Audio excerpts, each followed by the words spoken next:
sa inyo aking naman ay buong puso sapagkat kayo ay patuloy na nagsasakripisyo sa araw-araw na gawain kung yung mga ang reyna ng dami ako'y nag-agalak habang kayo pinagmamasdan sa araw-araw na inyong gampanin sa kawalan mo. Maraming salamat akong mga anak sapagkat tunay nga na pinatutunayan niyo sa Ama na kayo ay mga tunay at tapat na mga lingkod ng ating aking mga anak, ang aking pagbilin lamang sa inyo ay patuloy niyo dasalin ang aking banal na Santong Rosario sapagkat malaki ang magagawa ng inyong panalangin sapagkat ang inyong panalangin ay tunay na nakakaabot sa trono ng Ama. Kayong lahat ay aking pinasasalamatan sa inyong pagdarasal ng aking Santo Rosario sa araw-araw. Sa oras na kayo nananalangin, ako'y naroon sa inyong mga tahanan. Aking mga anak, ipanalangin nyo ang bawat isa.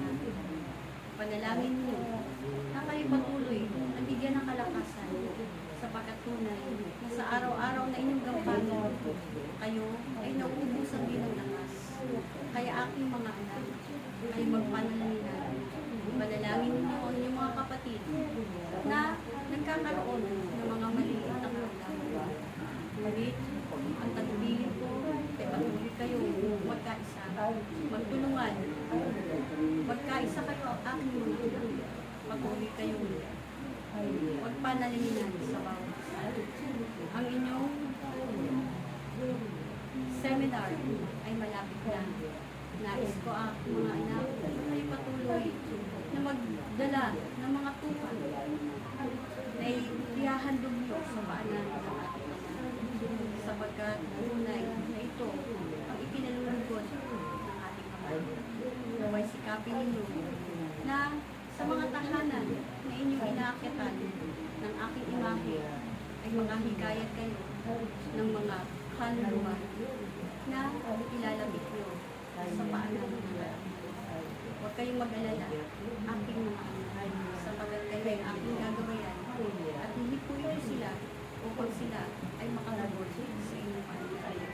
Aking mga anak, patuloy kayong manalangin, patuloy kayong makapuspos sa araw ng inyong seminar. Maraming salamat at sumainyo ang aking kagalakan.